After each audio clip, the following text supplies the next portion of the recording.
Hi, everybody. Welcome to the next episode of the Catalyst Storieroad series. My name is Philip Gilpin Jr. I'm the CEO and Executive Director here at Catalyst. Thank you for joining us. I'll be working behind the scenes to take your questions for our panel throughout the hour. So if you're watching us live on YouTube and Facebook, put your questions in the comments section and we'll get to them in a little bit. And at this time, I'd like to introduce you to our host for the hour, Miss Marilyn Suchan. Thank you, Philip, and thank you all at home for watching. Of course, I understand, again, this is a very difficult time for you, and we just want these webinars right now to really inspire you and motivate you to keep your career going. And so with this talk, I'm super excited with these guests to talk about how to start a production company. So let me dive right in to introing them. First up, we have Zeke Rodrigues Thomas, who is an award-winning filmmaker and on-camera talent with over a decade of experience in the entertainment industry. As executive producer at Mindjam Media, he produced Don't Go Alone, a scripted anthology Halloween series for Nickelodeon, as well as serving as showrunner on Super League Gaming's Minecraft City Champs, which is also Nickelodeon. Most recently, he's also served in a creative development capacity on Annie vs. Hayley, LeBake Off, Throwback with Nickelodeon, and many other VDS projects. Next, we have David Schatanoff Jr., who is among the new breed of producers. Not only can he navigate the worlds of film and television, but also the growing need for quality new media programs. David began his career in 1998 working in post-production for the major studios. Reliably working with high-profile clientele landed him a position supervising post-production operations at 20th Century Fox and later servicing multi-million-dollar deals at Sony Pictures. Becoming more involved with script development and production, he made the transition to creative producing and has never looked back. His current projects include the popular second season of the digital series L.A. Macabre and the feature film Playing with Beethoven. He is also developing a holiday film for release in 2021 and a television series based on U.S. Special Forces. He's a member of the Producers Guild of America, the Academy of Television Arts and Sciences, and the National Academy of Recording Artists and Sciences. And last, we have Sofia Monroe. Sofia is a producer, director, and artist who launched Daymaker Productions in 2016. Her company's purpose is a hybrid of stories, marketing, philanthropy, and art to create quality content for social and community impact, commercial and entertainment purposes. In addition to content production, the company works to help those people to help more people. Sofia has been on production teams with production companies, award shows, development, and casting teams for over 10 years and is an active member of various organizations nationwide. Her experience includes producing projects for Pepsi, Caesar's Palace, original content with companies such as Lionsgate, LOL Network, DEFY Media, International Brands, a community action agency, and others. Thank you all for joining me today. Thank you Thanks for having us. Yeah. You're welcome. So I'm really excited to just dive right in on starting a production company. So let's start off by hearing a little bit about each of you and that moment that sparked you to go, okay, it's time to get this ball rolling. So Zeke, why don't we start with you? Because you met your business partner, Jarrett Sleeper, in a very fun and interesting way. Can you share a little bit about that with us? Yeah, so I've been a lifelong martial artist. And so a little bit of backstory. So my dad had randomly passed away when I was 28. And so I took up mixed martial arts to sort of like channel all of that angst and unprocessed grief. And one of the first people I met was Jarrett Sleeper. And I knew he was an actor. I knew he was funny as well as being a jiu-jitsu guy.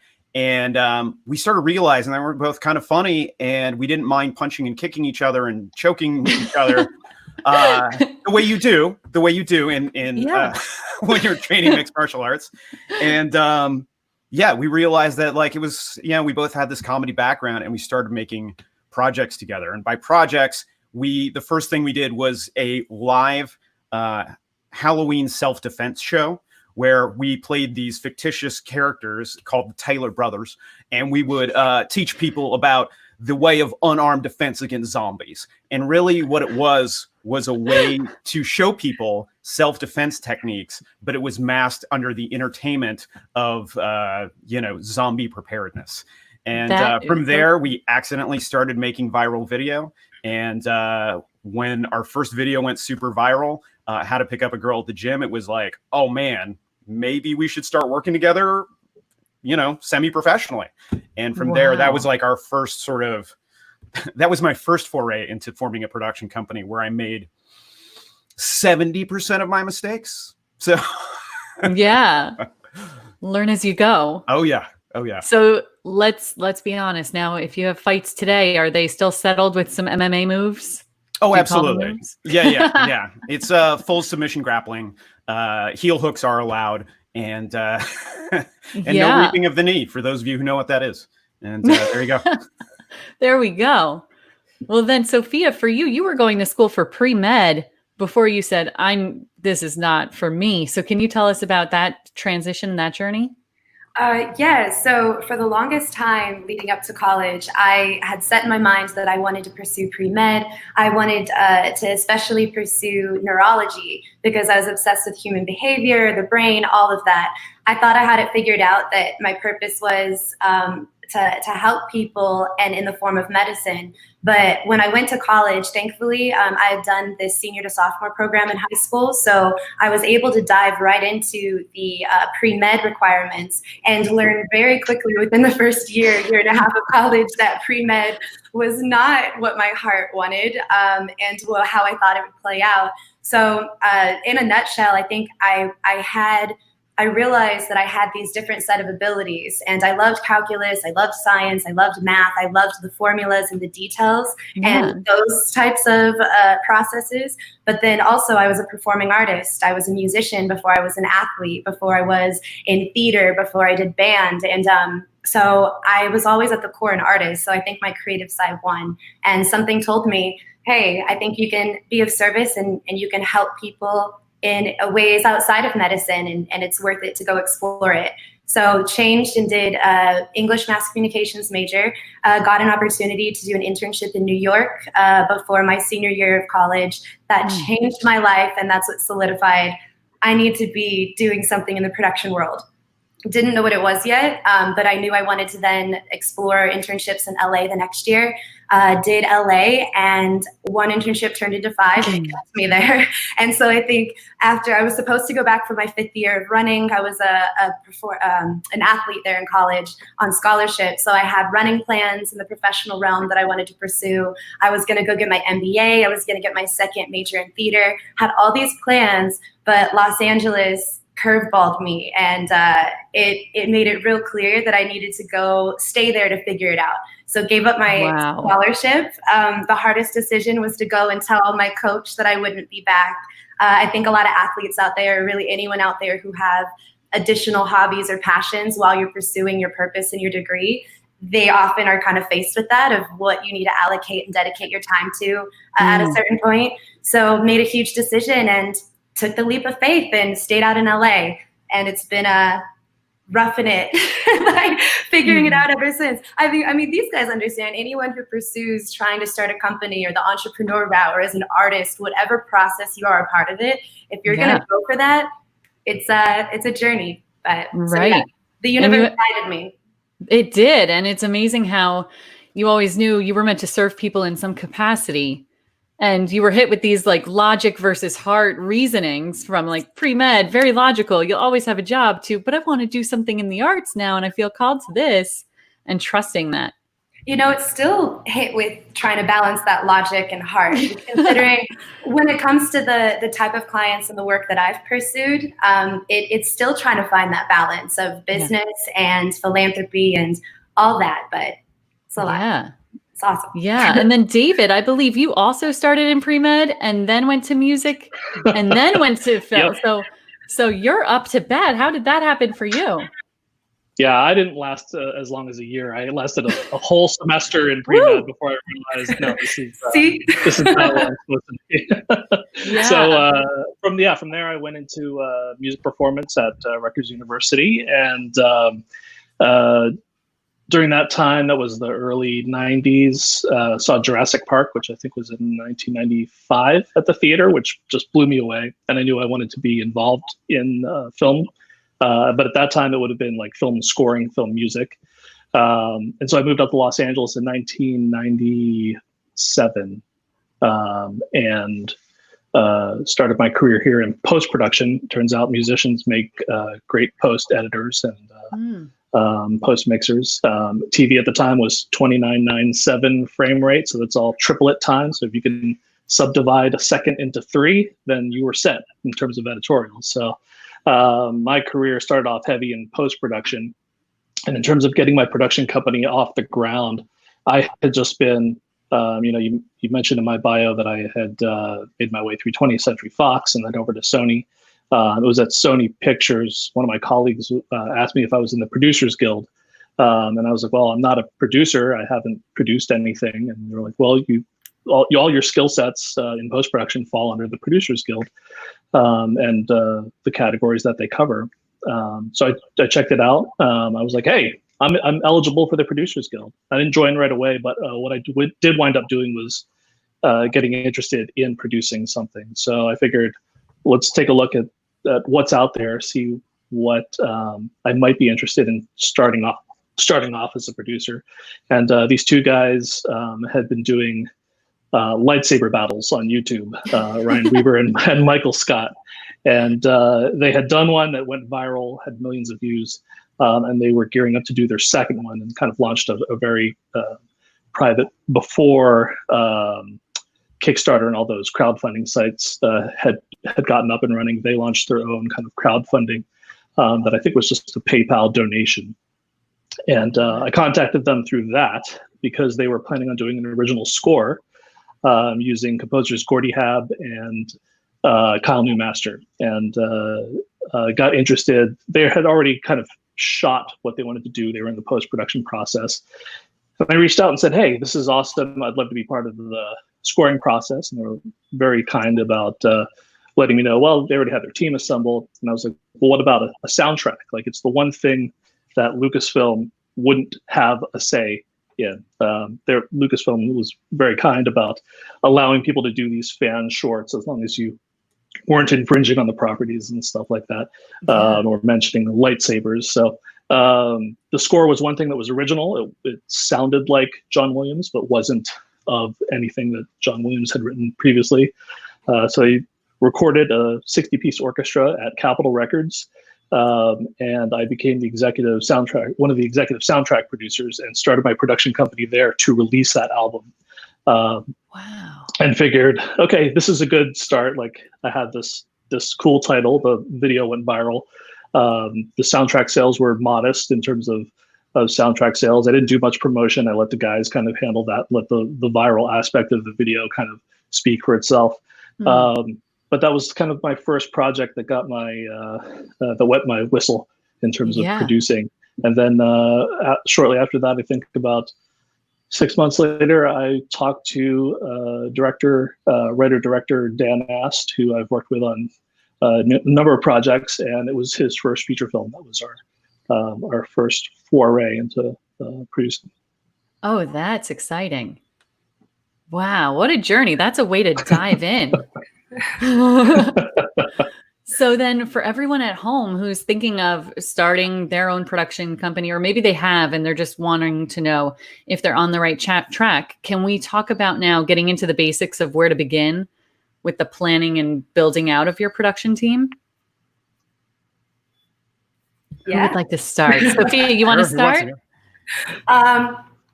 Well, I suggest doing a lot of research before you really take the dive, just with some of the basics. When it comes to your company structure, are you going to do single member LLC? Are you going to do an S Corp? Are you going to be a corporation off the back because you have the funding like that? You already have kind of a business plan. And I feel like you have to have a checklist, and you have to have a set of resources, if not for monetary purposes, for guidance. Like, go to the professionals, go to people, seek answers. But I had a good opportunity to kind of sit front row seat and center to some individuals who started a production company. When I went to LA, there was an individual named Robert Duddleson and his brother. They owned a company, Taurus Entertainment, which is a distribution company. They had the whole distribution world there at my feet that I was able to sit in on meetings. So I learned the back end, distribution, finance, and then from there they branched off and started a production company, Dream Factory Entertainment, with Robert Duddleson, Steve Langford, and they became my mentors. So I was able to kind of sit and see how it was done and what to do. But then also I feel in some ways when it comes to working with micro budgets and going through that journey, what not to do, just because it's kind of, when you have a young team and a set of producers like myself, my team and I, that was our first time producing anything, was our first 6 feature films that we produced. So it was kind of like baptized by fire, fly by the seat of your pants. So from that experience, when I decided to start my company, Daymaker Productions, I was still a little bit of in a swirl from there. I was very inspired from that experience, but then also I was in the middle of taking care of my mom back and forth, who was battling brain cancer from LA to California. And so to have a personal curveball like that, it often can kind of fracture you a little bit. So I feel my journey is pretty unique, that I could sit and talk to people about, yeah, I have some advice and this is what to do, but I could tell you what not to do. There could probably be a whole panel to sit down and talk to up and coming entrepreneurs, filmmakers of just some of the mistakes I feel someone like David, Zeke, and I have made, and so many others. But I think to answer your question, it varies. I don't think there's a certain amount of money or a certain amount of anything that makes you perfectly ready. I just learned that just ask a lot of questions, do a lot of research, and if you don't have the money, then it's even more important about who you have in your team to start this journey. So that's a big answer. There's so much to answer into it, but these guys have so much more that they can say. Yeah, and it does feel like that chicken before the egg. Do you have the money first, or do you build out a team to then use as a pitch to say, well, I've assembled this team essentially. So if you give us the funding, these are the people that are going to be a part of that process. I'll throw one thing out there. Like, in my first opportunity of forming a production company, we had money coming in from back when you could actually monetize viral video, and we were licensing clips across the world. And, that would be coming into one of our personal accounts and was creating like a little bit of a tax problem. So we didn't know any better brains. We were like, let's form a company and have a business account. And the money was there. We just didn't know all the things that would lead, congratulations, you now have a business. Now what? Right. So it became a lot of that. It became like, oh man, we need production insurance. Why do we need that? Why do we have to pay the state of California $800 for merely being here? Like all those things that you don't think about. When you're first getting into business and you're excited, and let's say you have the benefit of money coming in, it's sort of just like, oh, this is so exciting.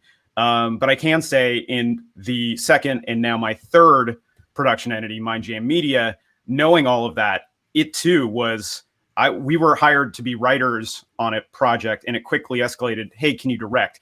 Hey, the production company backed out. Are you able to do this? And having the skill set, but not the S Corp in place, the answer was absolutely. And then it became a sprint to get the paperwork in.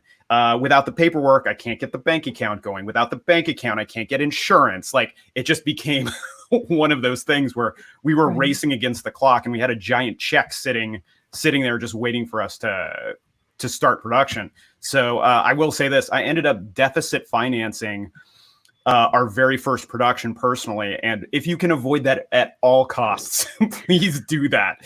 It all worked out in the end, but I had to have like a conversation with my wife being like, okay, check this out. Here's what's going to happen. And I had a very understanding wife who was just like, yeah, I trust it'll work out. You know what you're doing. Probably. By deficit financing, do you mean taking out credit cards and just building? It was because the company wasn't in place. I was paying for all of our costs up front. Right. Usually we don't start production until we have a 50% deposit. Well, that wasn't there yet. So I was dipping into savings and all that stuff to like make it happen. And, it's a little bit of a scary process because everything in this, everything is vaporware, man. Like, projects go away. And when you put tens of thousands of dollars into a project, and you're just like, I hope this check is still good in a week or two when that happens. Like, you know, it's scary. So it's like, if you can avoid that stuff, like, please do. But you know, sometimes if you're a producer like any of us, you're a gambler, like, you know, and you take chances. You know, if you're any sort of entrepreneurial person, it's always great to have somebody in your corner that's a little bit more grounded in reality, or that might have a day job. So they think in slightly more conservative terms than, you know, I can speak for Sofia and I, you know, that we're just kind of like, we'll build our wings on the way down. Let's go. We launch it, you know, we launch at 80%. Yeah, exactly. You know, and for the most part, it's worked out. But like, there are times where like the fear can be kind of paralyzing sometimes. Yeah. Well, and to that point, and he's saying, of course, yes, avoid it if you can. But I personally built my entire career and portfolio. I'm a self-funded entity. I didn't have investors. I didn't have anybody. I was working the freelance jobs and working at DEFY or the Lionsgate. Pretty much a portion of every single one of the checks that I was paid by somebody else, I reinvested into my company or put it aside to reinvest into projects, or even more importantly, invest into people. So for those that maybe don't want to take that leap and invest or put their money in something, okay, that's to each their own. And yes, there's some ways to do it or not do it. But for those that do want to invest in their own projects or try to find a way to build as they're building others, I understand what that's like. And I also, if anyone needs to talk about that, because I'm a line producer too, that's where those skill sets and budgeting and distribution, those skill sets really come into play if you want to put in your own money into a project. Yeah. Yeah. And you're super good with those micro budgets, like you were saying about your work history, where you could make a feature on a very little amount of money and make it look amazing. And I'm sure that alone has helped you build out that portfolio. It was a blessing. I was very fortunate that I had mentors to give me an opportunity. It was such a big opportunity and trusted me with such a big ask of being a lead producer at 23, 24 years old for a new company, and then 1, 2, 3, 4, 5, 6 times. And that meant so much. And so that inspired me, and what helped shape my company is to be able to give opportunities for individuals who are looking to build their portfolio, their resume, people who just need somebody to believe in them, and also to have a safe space to grow. So that was very beneficial. I was able to kind of learn firsthand. Yeah. Yeah. And David, for you, since you came from the post side, was it with Dan and Dan's connections to build out the crew that you would need on set on production? Yeah, what I had been doing, I had been meeting a lot of high profile clientele, and mostly on the studio side. But in terms of getting an actual project going, Dan was the first one that had a script and an idea and a film background that I kind of felt comfortable with in going to the next step. You know, I had at that time like a camera and some lights and a single C stand or something like that, just to start, you know, softening the blow of all the rentals that we were going to have to take on. Right. And Dan came to the table with the idea, but he also came to the table with his own money. So getting this project off the ground was fairly simple from a production standpoint. It was mostly leaning on his contacts from film school. He's an FSU grad, and they put out some incredible talent there at that film school. So we knew with a small crew that we were able to assemble, the people that were involved knew multiple roles, knew how to perform them well. And I had the post-production side handled. We used my professional contacts to get through the rest of post-production. And, you know, for a first-time film, you know, having these TV heavies working on the film was a nice added benefit as to trying to struggle through it. If I didn't have a post background, trying to figure out how to edit sound and re-recording mix and mastering and all that stuff, it's, you know, it was a benefit for us to kind of be able to share responsibilities, me with post-heavy background and Dan with a production-heavy background coming out of film school.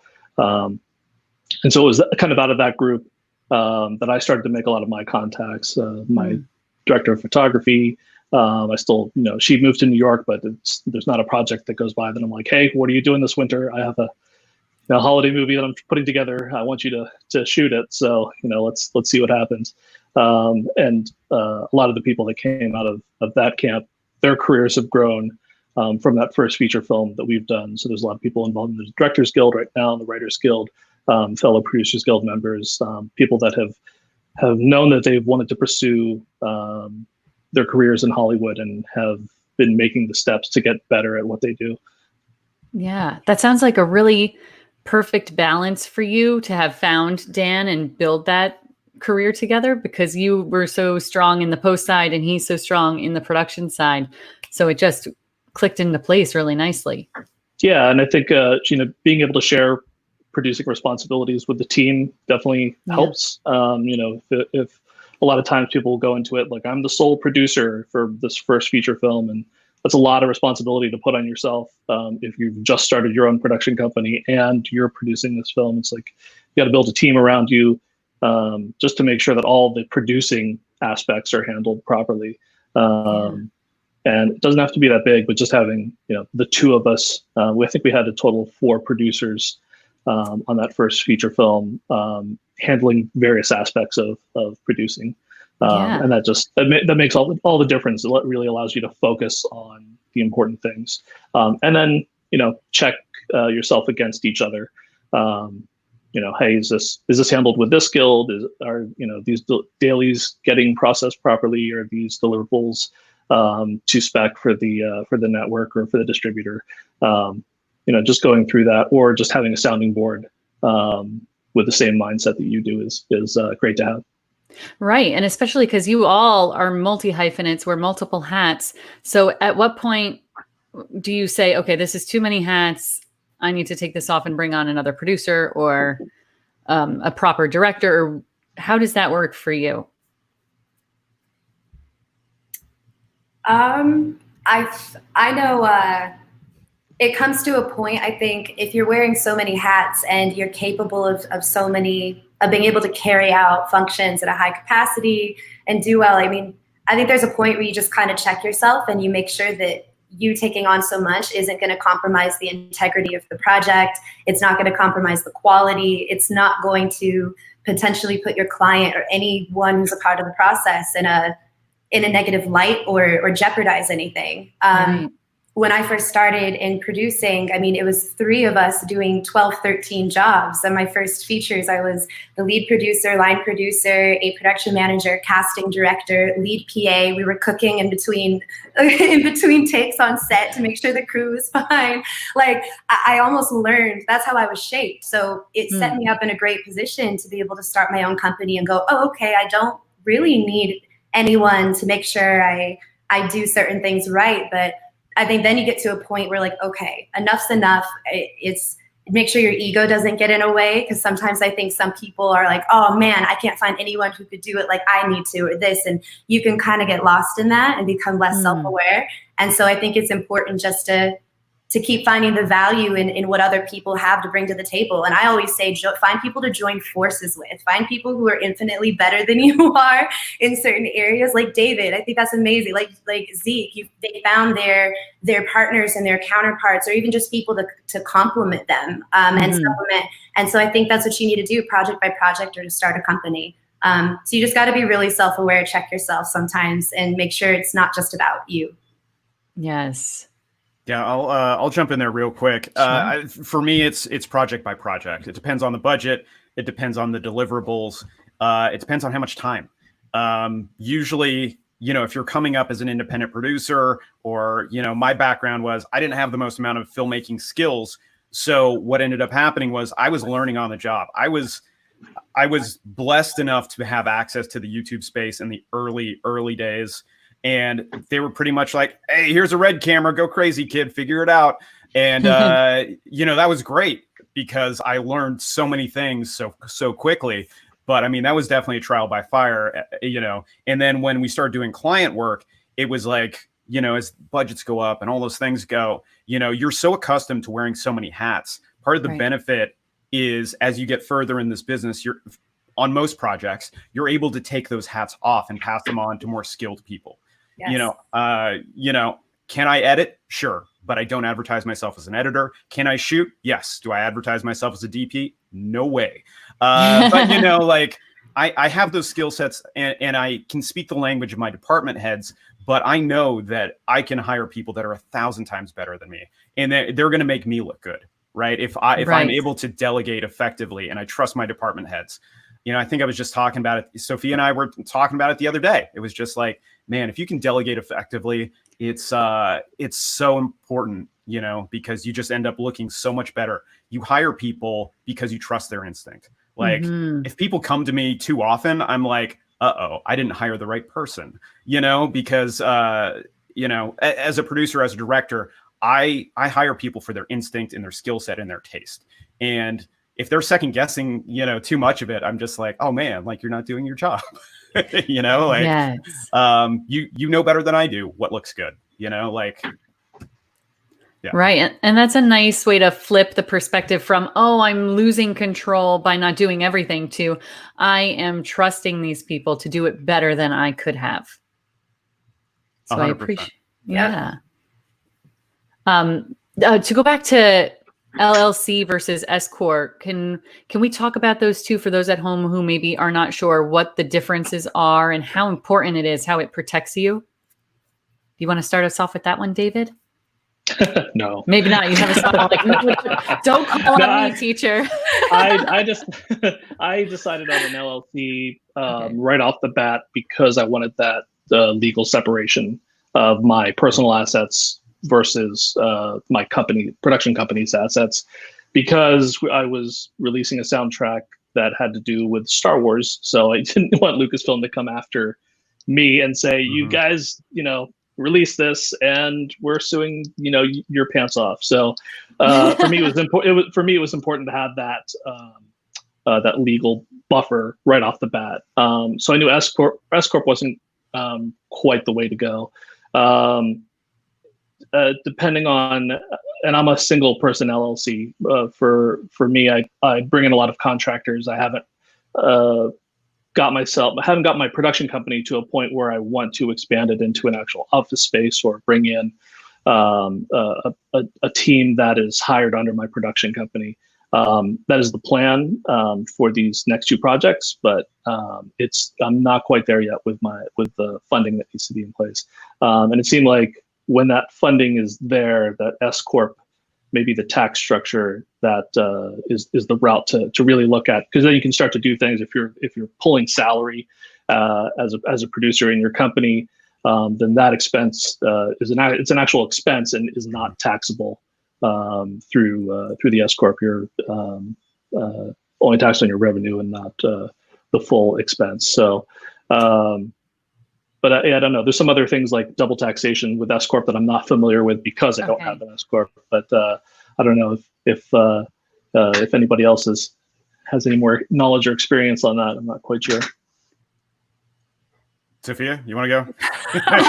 Well, no, it's interesting. Zeke and I were talking about this just the other day, and just some of these aspects. And I personally, that is actually a topic where I would go to a professional and where I've sought advice from an accountant, from just a CPA, from a tax professional, and that's some of the research you should do. If you know you have contracts on deck that are an X amount of dollars, that you can pay yourself an X amount off the bat, and that's going to be your jump off point for your company, maybe an S Corp is the way to go, because there are some of those tax benefits for each choice. Right. So I don't want to talk too much about it. Okay. I have a single member LLC, and I'm at a point now where next year I'm moving over to an S Corp because of the work and the contracts that I'm getting. It's just more beneficial at this point. But go talk to the Small Business Development Center, Google it. Go ask a mentor about absolutely that. Yeah. So Mindjam is an S Corp, and my first two entities were LLCs, but we have enough revenue coming in where tax wise it made sense for us to go S Corp.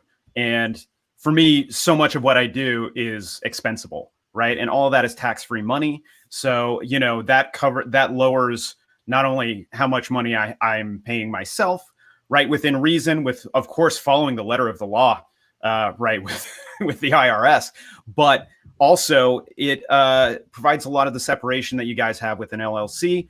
But then also, our crews project by project can be as small as one additional person, two additional people, to as many as 50 additional people. And, when you're going through a payroll company and this, that, and the other, it just made a lot more sense once we understood the tax implications to go S Corp now at this stage of our careers, where we had enough revenue. But like early on, I didn't know any better. Yeah. I didn't do that research, right? It was kind of like, let's form an LLC. I hear that's what you do. Right. So yeah, everybody do your research, ask people who know what they're doing. For sure. And tomorrow I'm doing a webinar on chain of title and legal contracts at noon. So everyone at home, I'll bring this question back up with him. But I was just curious to hear what you all had to say about it. But sorry. I was just going to say, you should also check with your state, because here in California, we have an $800 tax burden for the LLC, and other states that, it's significantly less, at least in the majority of states. If you're forming an LLC, you're not going to be held accountable for an $800 tax burden every single year. So do check it out, see which one is a bit more beneficial to you, and make the decision then. Yeah, and then move out of California where it's cheaper. Come to Vegas. I was about to say, set up in Nevada. Yeah. Yeah. And you talked about different members of your team, like Zeke, you said, was it Zeke? Someone went to New York. No, that was you, David. So do you have a certain amount of people for each different position in your Rolodex, so to speak, that you're like, okay, they're booked, so now I'm going to this person? Or what is that process like? Yeah, I try and keep a deep roster just so I have my favorites that I want to go to at the top. So if I know I have a project that I want to get going, I'll go to that first tier. And if it's more of a dream project or a higher tier project, I'll still kind of check with them first, but then also start checking in with those kind of dream members that I'd love to work with. There's those favorite DPs that you should just check with to see if they have a month available to shoot this little indie darling. You might as well check. So there's those crew members that I'll keep in there. But I do have I try and keep a 3 or 4 person deep roster of my favorites that I've worked with over the years. Yeah. Is that the same for you too, Zeke? Yeah, absolutely. I just shot a music video for this new girl group called Run the World, and I just check out that single Rainbow, everybody. It's adorable. I love it. It is a pop music balm for everything that is 2020. And it is a delightful little song that I've heard 400,000 times, and it's I can't get rid of it. And with that was an opportunity to bring hire people who haven't been working in the last 3 months, and so I was lucky and I got my first choice for a DP who was working, and from there I was just able to he was like, hey, let's do this. There wasn't the most amount of money available. And, he's been working with me for over 8 years. So, wow. I always try to give him right of first refusal, assuming he's the right guy for the job. And then from there, I would work on down. And I just happened to be, he had a space available for me. And, we were able to shoot it. But, that doesn't mean there were plenty of other people on that roster who were more than qualified, who I would love to work with. But taking into consideration budget, taking into consideration time, and if they're booked, some days I can't pay my people what they're worth. So it's like, hey man, I know you're $1,000 a day guy. I have $500. Do you want to work? Do you want to work together? Am I that good of a hang on set that you're like, hey, I don't mind this job costing me, taking a pay cut to hang out with Zeke for a couple days. Yeah. And that's all just part of being a producer and understanding that is not transactional. So much of this is relationships. Yeah. And as you are all building your companies, what is it like, Sofia, you always knew that kind of niche you wanted to help people with your creations. How important is it to know exactly what your goal is with your production company so that you're not just trying to take a job for a job's sake? I feel it's important when you're starting a production company to really understand why you're pursuing that company and that purpose and that scope of services, because it's really going to color how you move, your energy, what you bring into the room, how you express and help others understand what you're doing this for. So I know when I was starting my production company, I was facing some criticism and confusion because people are like, oh, what is your company about? And I was like, well, they're like, what do you want to do? Who do you want to work with? And I was like, well, I want to work with nonprofits and I want to help people and I want to work with youth and I want to do commercials and I want to do big features and I want to do all these things. And so many people would be like, okay, focus. They're like, maybe you should just pick one. I was like, but I don't want to just pick one and I don't want to put it out there that I'm only in a box and only capable of one. I was like, I want to do stories, marketing, philanthropy, and art. And so much people were like, no, you're going to just backlash, right? But I knew even if I weren't capable of providing those services yet, I wanted to put it out there and let people know that's what I was about. That's where my passions lie. That's what I was capable of doing and that I could grow into it. So I started that, Daymaker Productions. I actually founded the LLC November 30th, 2015, which to David's point, don't do that because I got charged $800 for existing for 30 days in the state of California. Oh. But I did it because I was like, for my birthday, I'm going to start my production company. And I dropped it in the mail. So, but I knew at the very least, I knew the name, I knew the brands, and I knew the objective. And from there, over these years, that's really helped guide me to find the right people who either appreciate those services or it's interesting. I'm now seeing the world we live in over the last few years, how often or now more than ever you hear how important stories are, how important philanthropy, how important it is that it's a socially positive contribution or socially impactful. There's all these things that I'm just really proud that I was hoping to be prepared for this. So yeah, I think it's very important to know what you're doing it for, because also when you go through hell and back, you have that to remind you, because you're going to be tested. Your intention and your purpose is going to be tested, and if you know why you're doing it and what for and who for, it helps you through. Yeah. Zeke, did you want to add anything onto that? It just made me think of having some sort of idea of where you want to go, like in whatever you do. It's like setting an intention. Mm-hmm.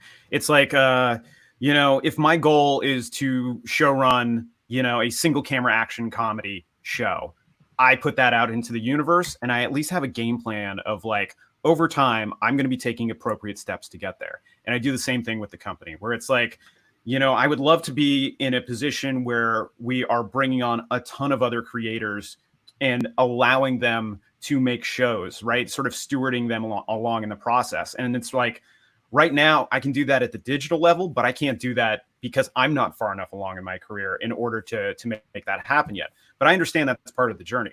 The other part of that, too, is understanding what you don't want to do. And that was a big lesson for me with my first, company. And it was like, I ended up directing and producing a woman's marital aid project, we'll call it. And there is no way that a gentleman who is in his 30s should be directing and producing that, especially when the target demographic is women in their, we'll call it 40s, 50s, 60s. And it wasn't a good fit. It wasn't a good look if you zoom out and you're just like, wait, we couldn't find one woman to direct and produce this, and it for me, that was just one of those projects where I in hindsight, I'm like, you know what? I should have passed on that, and I learned some lessons, but like, as those opportunities have come up lately, I've realized based on those previous experiences that I'm like, you know what? I'm not the right guy, or my company's not the right one to take on this project, but I know someone who is, and I can sort of steward things along that way, or I can white label another company, whatever it is, I can do that. But like, man, I've just gotten so clear about what I want and where I want to place my energy blocks these days that it's just made me a lot more clear. And I'm really happy that for me, where I am today, I have a little bit of choice about what I do, but yeah, I mean, part of that is just understanding where I'm trying to get to. And does this project, am I taking the job to get the next job, or is this job diverting me from my end goal? Right. Yeah. David, do you have any final thoughts on that? No, I think Zeke said it best about knowing what you don't want to do. I think Right. that was important for me. I knew I didn't want to get involved with commercials or music videos. So that allowed me to focus my energies on feature films and digital series and television. Television, lastly, that's kind of been more of a more recent exploration for me. So just knowing, the people that I know that have done commercials and music videos get a very steady paycheck, and that pays really well if you're, if you get into that group and you start meeting those friends. Reality TV is another one I didn't want to get into. And those people will work and work and work and work. And 16 seasons later, it's like, how do I get into scripted feature films? They're making great money, but they're like, I've got to get out of here. This is not where I envisioned my career going when I got into producing. So I knew I didn't want those three things. And it's really allowed me to really focus my efforts in producing for features and series. Cool. Yeah, I keep thinking now, Sofia, how you said I have a million things of not to do. So can we talk about some of these fun not to do things and maybe some stories that go along with it? Do we have time, Marilyn? we have time. I really feel like, Philip, do a whole nother panel and get us on there. I mean, I could focus on versus what not to do. I mean, I'll just try to keeping it positive. You just have to remain optimistic, and you can't lose that fire. I mean, I've said this so many times in so many conversations that one of my favorite beliefs is pronoia, and it's the belief that the universe is constantly conspiring to benefit you and in your favor. And I think that being at the core of my fire through this journey has really helped me, because if you are faced with an obstacle, if you're faced with an issue, or if you're just beaten down into the ground, you're laying there for a minute and you're just like, you have the option to say, all right, this just happened to me. Like, damn, what do I do? Woe is me. Or you say, you know what? Let's do a personal inventory. Let's see, how could this be for me? What was the lesson? How can I be better from this? How can I maybe better take accountability for why this happened? Like, I think it just sets you on a path to really just more growth and just to remain optimistic. So yeah, like I said, I can go down a list of things of what a lot of lessons I've learned. I don't feel I have many regrets, if any, because I feel everything happens for a reason. So no regrets. But I do look forward to talking to people and maybe helping others avoid certain things. But also I feel like that's helped shape me galore. So yeah. Yeah. Zeke, were you about to say something? You looked inspired. I always have something to say about these things. There's so many war stories and so many moments that I'm just like, oh man, pretty much each job I have, I learned something from it. And whether it's a severe lesson or a gentle lesson is entirely out of my hands for the most part. I always tell people as a producer, it's always like, prepare for the worst, but expect the best. Whatever it is, part of my mindset, is always just like, I plan for a bunch of different eventualities, of which I hope none of them happen other than my A plan, Right. And it's save your money. Like, I can't stress that enough. Like, even when we do bigger branded things or stuff with budget, I look at that as a way of subsidizing our art habit. So it's like, we take that money and apply it to our development slate. It's like, so we can finance the next short, so we can do, start taking chances. And understanding that, becoming a good line producer, like Sofia was talking about, like, listen, if I have budget, I will hire a line producer. But more often than not, I'm always looking at that budget to make sure, like, A, there's a company fee, B, there's a contingency, all those little things. Hey, are we taking care of fringes? Is there a line item for insurance so that we're paying that and it's not coming out of our company fee? Little things like that you just sort of learn over time. And especially if you get a chance, like Sofia and I both worked at DEFY, and I had a really good experience there. That was the first time I was in-house. I was a Permalance producer. over there. Where I got to work with real budgets. I wasn't in the $2,000, $3,000 shoot. They were spending $20,000 on a video, or $10,000, $100,000 on a video. And for someone that's never been able to play in that space, it was really educational to understand A, what the rates are for people, B, what fringes are, and just understanding where your money is going on a shoot and what works historically for a place like that versus something independent. Just understanding how budgets work is just going to be so beneficial. Yeah. Yeah. Like you were talking about putting money back into your company for your own development fund. Is that one of those line item fees you're talking about, or is that a percentage off of that is top? Definitely a percentage off the top. Okay. Yeah. I should say, that is an internal, thing where it's like, hey, on this next job, I'm billing whoever it is. My director's fee is so many thousands of dollars. I know I'm not going to pay myself those thousands of dollars. I'll probably pay myself a fraction of that and reinvest the rest of that money back into the company.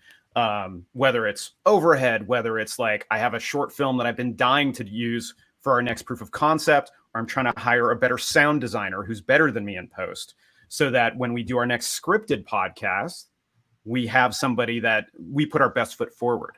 And so all of that are just like, where do you take your chips and start placing them? And it's like, for me, I still have a lifestyle that is like relatively simple. I don't have kids. So like that changes how many chips I can put on the table, as opposed to realizing I need to have a certain amount for myself. Now, a lot of it can be placed on bets.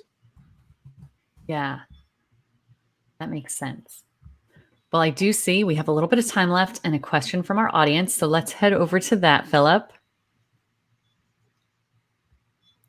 From Billy Hansen, who is the best writer-director you've ever worked with? You're a jerk, Billy. Billy. Well, I can tell you who it's not. It's this little guy named Billy Hansen, all right? Can't stand working with Billy Hansen. Love Billy. Yeah. I spent all this time talking about Dan Ass, but I also had the pleasure of working with Billy Hansen, who's a FSU grad as well. And he's pretty badass. Spider Season, if you haven't read it, if you don't have a copy, this Halloween, pick up a copy, pick up a paperback and read it in the dark and realize the talent that is Billy Hansen. Oh, beautiful. Perfect. Thank you, Billy, for your question. Well, we have one more, he says. Okay, one more question from Adrian. Where did you learn budgeting, or how do you learn, i.e. unexpected costs or values of things? This is a good one. Good job, Adrian. It's like Sofia, you or David. I'll chime in on the macro, and then Sofia, you can go to town on the line budgeting there. But for me, the producer, once I joined the Producers Guild, they have all sorts of great seminars, and I just started trying to attend as many as I could. And there was a line producing seminar that I attended that got me more in depth with like movie magic budgeting and scheduling. But at the Producers Guild, on the whiteboard in the office, the former office on Wilshire, I don't know if it's at the new offices now, and I have it on my whiteboard here. It's a weighted scale for feature films, and it's just a breakdown, like a general breakdown of where your budget goes when you're creating a feature film. And it's 35% goes to development of the project, 20% in pre-production, 20% is spent on production, and 25% is spent on post-production. So kind of that, having that mindset of the general idea of where you're going to spend the most money, where your next kind of departmental expenses go. It's kind of been a roadmap for me in terms of feature films. Obviously, it's going to change project to project. You know, if you get a visual effects heavy feature film, all of a sudden your post budget is going to explode. Or if you're writing and producing it, the development costs are going to be significantly less. So it's having that as a kind of a general idea. It's been really useful. So Producers Guild has been really helpful for me in terms of where I put my budget. Perfect. Yeah, and when you're starting out building that slate, as you were talking about before, and maybe you have just a small amount of your own money to make this material, what are the few key areas where you would say, okay, your money has to go here and here, and the rest you can find favors or people who will work for free? Picture and sound. Those were the two big ones for me. Yeah, like if you can find the material and the material is well written and you don't spend a lot on the option, getting it shot properly and getting the audio recorded properly are the two big expenses that you don't want to skimp on. Yeah. Yeah, I second a lot of that. I think it's important to, when I started, we were told we had $5,000 to produce a feature film. We were given a budget, we were given a timeline, we were given the objective. And I think knowing what you have to work with is the first case. And then I know I go backwards from there. And then there's some points where people bring a creative concept and they need you to tell them how much it would cost. So yeah.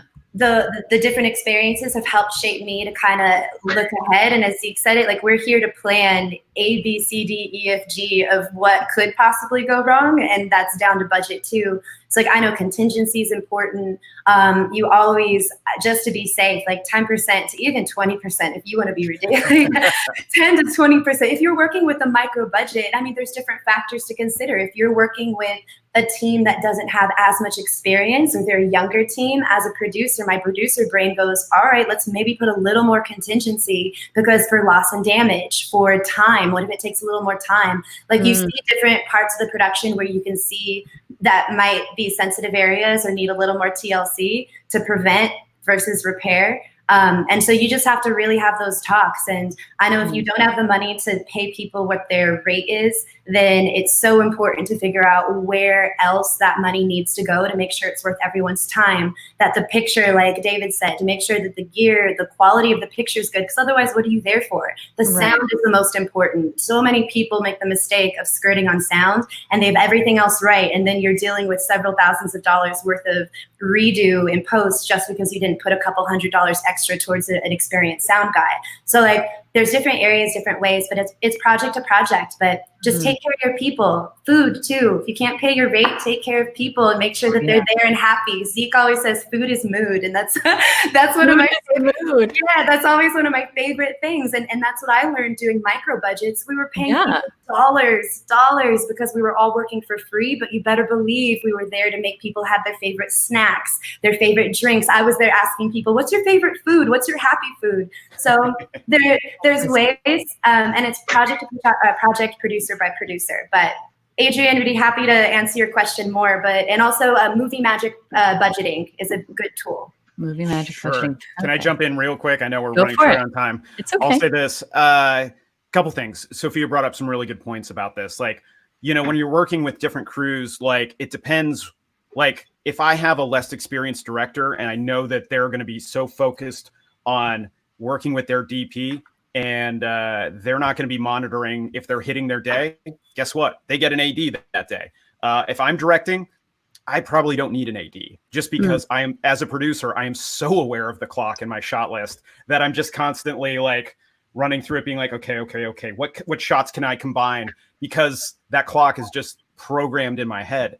But it really depends on where you place your money. As it's sort of like, they talk about like prehab work versus rehab work in the physical sense. It's like whatever you can prevent as a producer is like, you save yourself so much. And it's like, putting all your effort into picture and sound is such great advice. And then specifically to your question, Adrian, like, besides learning, from asking a line producer, hey, can I shadow you?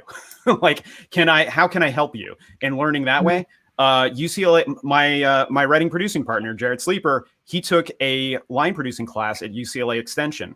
And for him, that's the best way he was able to wrap his head around it. Being around it is one thing, and trial by firing on so much of this, some of that works for people.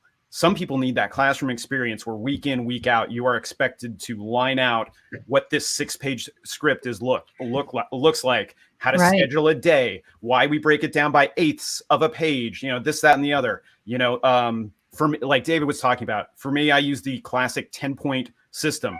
How many points? I have 10 points and I have only 10 points. Where do my points go? Do they go into post? Do they go into VFX? Am I working with children or animals? Like, which one of the departments gets weighted more heavily than the other? And that will inform my budget depending on the project and what elements are in it. Fantastic. And we have one more. Is it all right if we take one more question before we wrap out? Okay, we have this one from Samuel A. Morris. How many productions were you a part of before you started your own production company? Sorry if you answered this already. As a producer, 0 for me. I was working in post, so I had never produced something, but I knew I needed the protection of an LLC because of the type of content I was, going to be participating in. And I knew I also wanted to be a producer. I wanted to explore that world, and it was where my career was going naturally. Right. So I had 0 producing projects under my belt when I started my production company. Wow. I'll jump in real quick. I was producing horrible sketches on the internet with my comedy group. Great comedy group. I love them. What's up, Stranger Than Fiction? But early on, in the early days of like one-chip cameras, we were coming up with sketches on the fly, shooting them and whatnot. And because I knew how to edit, that meant I was also directing and producing most of the time. So it was kind of like, that's when I started really logging my reps as a writer, as director, producer, editor. And I did countless ones and made so many mistakes and realizing the importance of coverage and this, that, and the other, and sound. So by the time, viral video started happening, and what that really did was shift things for us was, we needed the protection of an LLC at that point, just because we had money coming in. If that wasn't happening, I probably would have continued to do it independently. These days, having a production company is so important when I meet with people, because it's another way of building trust, being like, hey, I'm a real person. I have real insurance. I've been doing this for a while. Here's my company's track record. And it just makes people feel comfortable and more willing to hand over checks. If I'm just like, hey, I'm an independent producer. Cool. Do you have a company? Like who are you? What company are you going to be going through? And having that ready to go is such an asset for a lot of people, because it's like, we can go tomorrow if you give me a check. Like just being able to say that with confidence is great for where I am as a producer today. Don't know if that helps you where you are. I think that does. And I think that's a great way to just wrap things up, because we are a little past time. So thank you for going over with me. I hope everyone at home gained a lot of information from that, and it'll help them as you start your own production companies and teams. Thank you guys again for joining me. And again, we'll be back tomorrow at noon for our webinar on chain of title, legal contracts, and now LLCs and